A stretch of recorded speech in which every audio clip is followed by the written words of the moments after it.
Thanks for joining us on Plus TV Africa. My name is Felicity Ezewike. The United States war hero and top politician John McCain died on Saturday at the age of 81 following a battle with brain cancer. The senator's passing marked the end of an eventful 35-year political career that brought the independent-minded Republican within reach of the White House as the party's presidential nominee. Tributes have continued to pour in for Senator John McCain as soon as the news of his death was announced. Cindy McCain, the late senator's wife of 38 years, wrote that she is heartbroken by his death but was comforted by the fact that her husband died as he lived his life on his own terms and surrounded by his loved ones. John McCain's daughter Megan posted a poignant tribute to her father, writing that while the world has lost the hero of the Republic, the warrior now enters his true and eternal life. American President Donald Trump, who Mr. McCain has strongly criticized, tweeted, "My deepest sympathies and respect go out to the family of Senator John McCain. Our hearts and prayers are with you."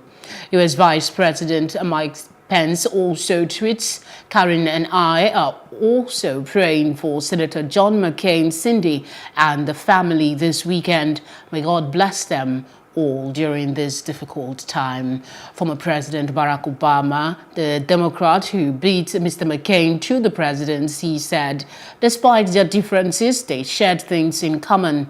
Former President George W. Bush described Mr. McCain as a patriot of the highest order. Sarah Palin, who was Mr. McCain's running mate during his 2008 bid for president, said the world has lost an American original. Sharing a picture of herself with the man she called her friend, former Vice President, longtime friend and political opponent Joe Biden said Mr. McCain's impact on America hasn't ended. President Bill Clinton praised McCain for his heroic service in the Navy, while Vermont Senator Bernie Sanders described McCain as a man of democracy and a friend. President of Afghanistan Arafat Ghani also tweeted his condolences. The late U.S. statesman has been eulogized as a man of integrity who fought for what he believed was right until the very end. Term Senator for Arizona and 2008 Republican presidential nominee John McCain has died. Senator McCain, who had been battling an aggressive brain tumor since July 2017, died on Saturday, a day after his family announced that he had decided to cease treatment. John Sidney McCain III was born on August 29, 1936, in the Panama Canal Zone on the eve of World War II, at the dawn of the American century, a time when the U.S. was at the peak of its political, military, and cultural power. He was a fighter pilot during the war in Vietnam. When his plane was shot down, he spent more than 5 years as a prisoner of war and went through extreme torture that left him with lasting disabilities. He married his first wife, Carol Sharp, in 1965, divorced in 1980. Senator McCain remarried in 1980 to Cindy Hensley, and together they have 7 children. He is survived by his mother, who is 106 years old. He is perhaps one of the strongest critics of President Trump over the direction of the Republican Party and the principles it should embrace. Senator McCain rallied opposition against Trump's foreign policy, describing it as half-baked spurious nationalism, and tried to torpedo President Trump's peak to lead the CIA. There are lots of reasons an Obamacare repeal failed. McCain's opposition was one of them. He first ran for president in 2000, and in 2008, he won the Republican nomination, only to see his hopes dashed by fellow Republican Barack Obama. Sadly, McCain never won the top political office. Senator John Sidney McCain III died at 4:28 p.m. on Saturday, 25th August 2018, with his wife Cindy and their family present. At his death, he had served the United States of America faithfully for 60 years. His family said he would lie in state in Phoenix, Arizona, and in Washington, D.C. before a funeral at the Washington National Cathedral and his burial in Annapolis, Maryland. The world continues to celebrate a man many see as a hero. Moving away, the Pope Francis, has arrived Ireland and will celebrate Mass with 500,000 faithful in Dublin this afternoon, as thousands are expected to take to the streets in protest over clerical sexual abuse across the world. On Saturday, the Pope again apologized for the appalling historic child abuse in the church after Irish Prime Minister Leo Varadkar called for zero tolerance against predator priests and to ensure that from words flow actions. More than 10,000 people have joined the Facebook event Say Nip to the Pope, a campaign calling on protesters to snap up tickets to Mass and then not show up. Another 9,000 have signed up for a Stand for Truth Solidarity event organized by Com O'Gorman, an abuse survivor who is now executive director of Amnesty International. Some local leaders boycotted a formal reception with the Pope too. Meanwhile, a former Vatican official, Archbishop Carlo Maria Vigano, has called on Pope Francis to resign over the developing scandal of clerical sex abuse. Australia's Foreign Minister Julie Bishop has announced her resignation from the cabinet as new Prime Minister Scott Morrison prepares to announce his new cabinet after winning a bruising leadership contest on Friday. Ms. Bishop said she had not yet decided whether to stand at the next general election due in 2019. She had sought the Prime Minister's job after Malcolm Turnbull stood aside but was eliminated in the first round. The 62-year-old from Western Australia has been a federal politician for 2 decades.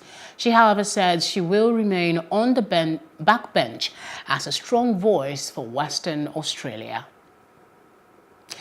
We'll bring you more stories after this break. Do stay with us.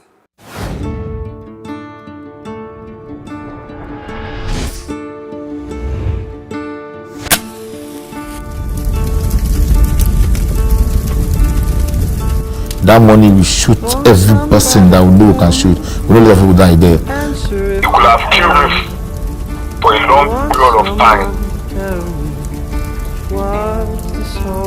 Is that time why I carry gonorrhea? I first go hospital first, but it didn't no go. Now I come make that mama. He just pulled it, he pointed and shot. What is the soul of a man? They suffer too much. They suffer too much. Issues around the Nigerian police, we have to tackle it holistically.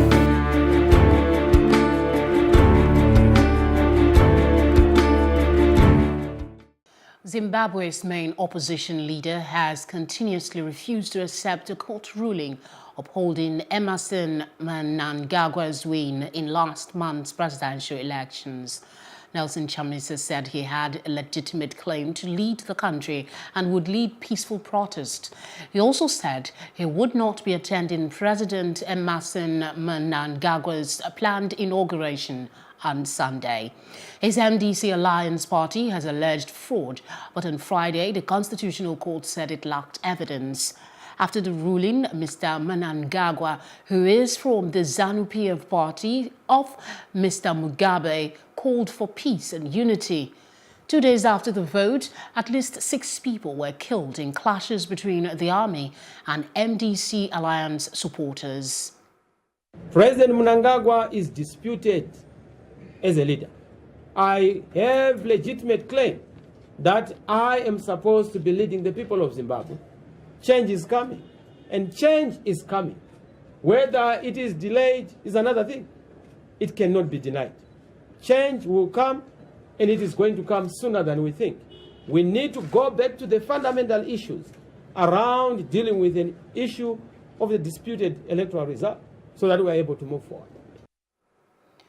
Andrej Mahecic, spokesperson for the Office of the UN High Commissioner for Refugees, has said that rebel violence in the Eastern Democratic Republic of Congo is escalating inside the vast country's Ebola-hit North Kivu province, putting millions at risk.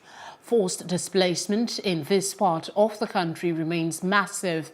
It is estimated that more than 1 million people are displaced in North Kivu. This is the highest concentration of internally displaced people in the DR Congo. At the same briefing, Dr. Peter Salama, World Health Organization Deputy Director General of Emergency Preparedness and Response, said that the discovery of Ebola infection in the hard-to-reach part of the eastern DR Congo could mark a pivotal point in the response to the deadly disease. The disease has killed more than 60 people and infected dozens more in recent weeks. The South Sudan Patriotic Movement Army, SSPM, a faction of the South Sudan Opposition Alliance, SSOA, has been hit by a split on Saturday when its military commander announced the eviction of its leader, accusing him of obstructing peace. This is the second split in a group member of the opposition alliance after the National Salvation Front negotiating delegations which have resumed talks in Khartoum to finalize bracketed issues, and the implementation matrix have been surprised with a statement by the SSPA Chief of Staff, General Agani Abdelbagi Akol, announcing the removal of SSPM Chairman Costello Garang Ring Lu, who is also the Commander-in-Chief of the armed group. Earlier this month, a group of National Salvation Front NAS officers led by Major General Julius Tabule announced the sack of the group leader, Thomas Kirillo Swaka, accusing him of rejecting the governance agreement with prior consultation with the group's leadership. But he denied their claim and sacked 6 leading members of his group after accusing them of subversive activities to overthrow him. We'll bring you more stories after we take a short break. To stay with us. I actually moved back to Nigeria to open a bakery. This was my goal. And everything I did up till this point was in preparation for this.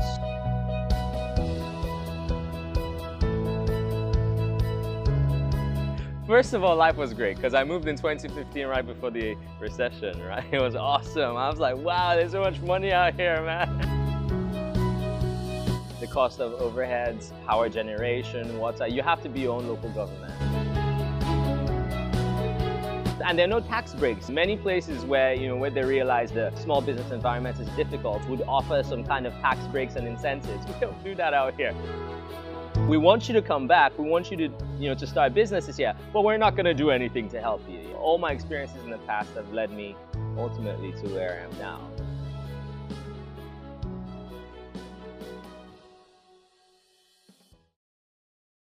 With the closure of the Third Mainland Bridge for a 3-day maintenance test, traffic flow within all the alternate routes has been extremely busy. Our correspondent Susan Jasper gives a report on the traffic situation and the impact of the closure. This is day 2 of the closure of the Third Mainland Bridge. The alternate routes through Jibowu Bridge, Stadium, Barracks, down to Costain Bridge still have heavy-duty trucks lined up on the side of the road. From Funshaw Williams Avenue down to Barracks, down to Fadayi bus stop is experiencing slow-moving traffic. Commuters complained of hours spent in the traffic as the flow was extremely slow and busy, with an outrageous hike in transportation fare. When I was going back home, I spent nothing less than 4 to 5 hours. I'm still on the way going back home, which is not supposed to be. And then the transport fare has increased. Because the transport fare for 200 naira yesterday evening at here in the hotel, so it was around 500, 600. Yesterday traffic Before you could get a bus from Eko Hotel roundabout here going to Oshodi or Yanoworo, you have to spend like 1,000 to 1,000 plus before you get to your destination. Local bus and cab drivers also lamented over the impact of the closure on business, drastically cutting down on the returns for the day. The hold up yesterday was tough, but I like waiting federal government do because they send security to control the traffic. Costing is 150 because of the hold up. If at times we can go like 3 trips or 2 trips, but if you go one, you have to go house. Then we make it 300 naira. Only one trip I go.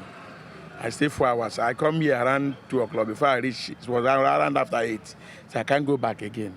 From law school down to Eko Bridge, it was terrible. We spend more than 4 hours. Sometimes we even off the lights, stay on the spot. Normally, before I do like 10 trip, 8 trip or more. But yesterday I do only 4 trips because of traffic. It is expected that day 2 and 3, as compared to day 1, would have lighter traffic being the weekend. From Costain Bridge here in Lagos, Susan Jasper, Plus TV Africa. Staying with the mainland bridge, there's been an accident on the closed third mainland bridge as 2 cars crashed into the barriers, condoning off passage to enable repairs. A Prado Jeep and another vehicle crashed in the early hours of this morning. No security personnel were available at the time it happened, and there were no eyewitnesses. The bridge, which has been closed for 3 days, will be opened midnight Sunday. Meanwhile, engineers and LATSMA officials are already removing roadblocks from the condoned part of the third mainland bridge, but the roads remain closed until official signal is given. We'll bring you more details as they unfold. Away from that, a former governor of Anambra State, Eastern Nigeria, Peter Obi, has said that the Nigerian economy is on life support due to the rising debt profile of about 22.7 trillion naira. Mr. Obi disclosed this at the 2018 This Generation Conference organized by the Summit Bible Church with the theme, Taking Responsibility, Making Nigeria Great, on Saturday in Abuja. According to him, the high unemployment rate was orchestrated by bad governance, and if 50% of the country's revenue is used to settle such debts, Nigerians will continue to groan. The former governor also implored voters to weed out people who lack the technical know-how to revamp the nation's economy and render good service. A presidential aspirant and chairman of the Abundant Nigeria Renewal Party, ANRP, Dr. Fasal, has described the ruling All Progressive Congress and the main opposition People's Democratic Party, PDP, as vehicles driven to gain illegal access to the Commonwealth of Nigeria. Mr. Fasal said this during an interview at the public launch of his book and manifesto at the International Conference Center in Abuja on Saturday. He said his party, ANRP, has sued the Independent National Electoral Commission, the APC, and the PDP on the issue of vote buying. ANRP also called for the deregistration of the parties in accordance with the electoral law and its provisions on vote buying and the parties involved. Up next will be our business report. Just stay with us.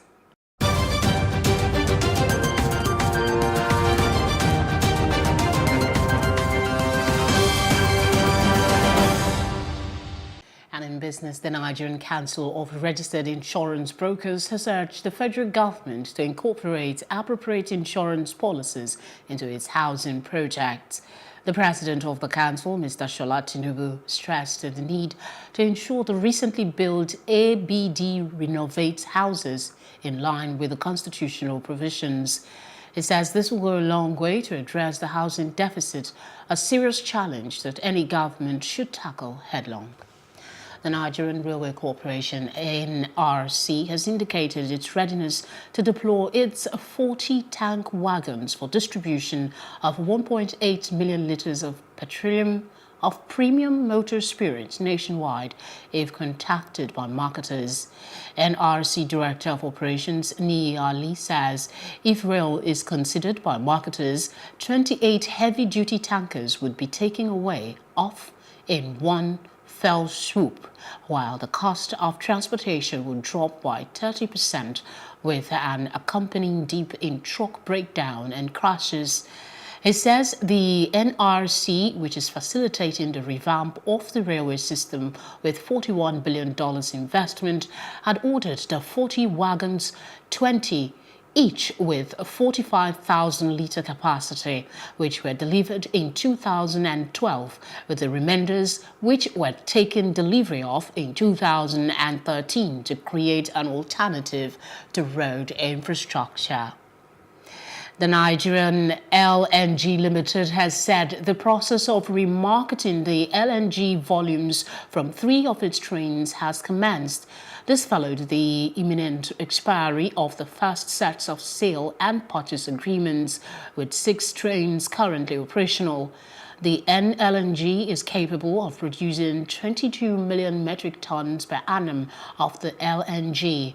Additionally, the NLNG has renewed its focus on growth and expansion with a strong ambition to realize the Train 7+ project, which will raise the liquefaction capacity to 30 million tons per annum. The company said in its facts and figures on NLNG 2018. Still ahead on Plus TV News is a roundup on entertainment and sports. We'll be back in a moment.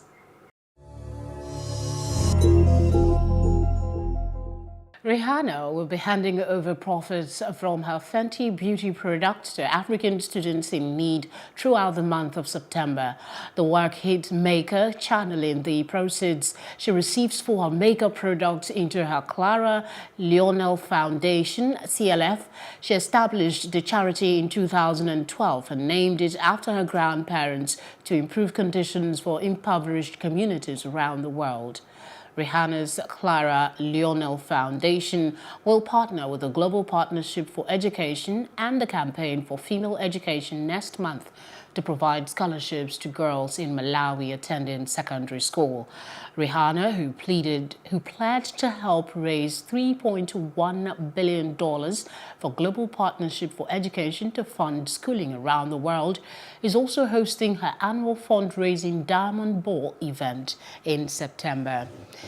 In Nigeria, the comedian Godons took to Instagram to thank God after being saved from an airplane mishap today alongside Techno, Flavor and their band Boys.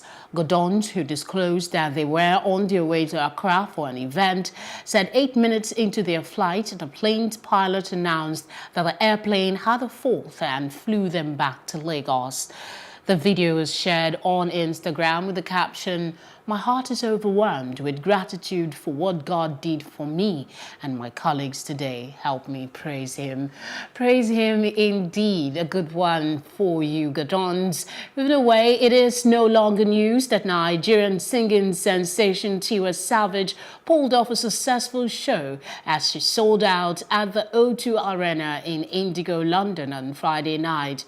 The Marvin's First Lady, who just wrapped up her sold-out Savage Tour concert, brought her son Jamil Balogun up on stage as she rehearsed before her concert kicked off. It's needless to say that the independent songstress ensured to make her son happy, performing mommy duties even though she had a challenging feat to face. The photo of the two have been shared online and it's all shades of adorable. We'll leave it there for entertainment. The very best of sports is up next. Stay with us.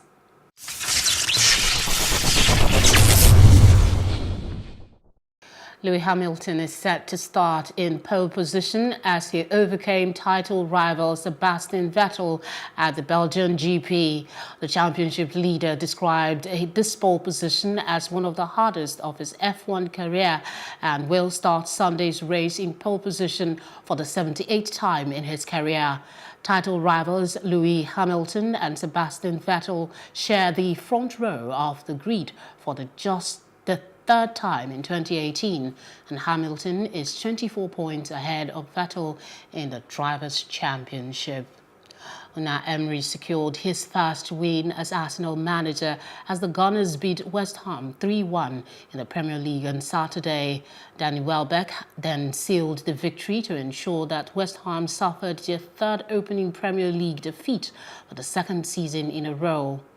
Elsewhere, Mohamed Salah's 23rd minute strike proved to be the difference, and Liverpool moved to the top of the Premier League with a hard-fought 1-0 victory over Brighton at Anfield. Salah scored the only goal of the game, his 29th in 29 appearances for Liverpool in all competitions. And that's it on Sports Update on Plus TV Africa. Wraps things up nicely on our events for this hour. For more news updates, please follow us at Plus TV Africa on Facebook, Twitter and Instagram. You can also subscribe to our YouTube page. That's at Plus TV Africa. We'll be back later with more stories making the headlines. Do join us again. My name is Felicity Ezewike. Many thanks as always for watching. Have a lovely day.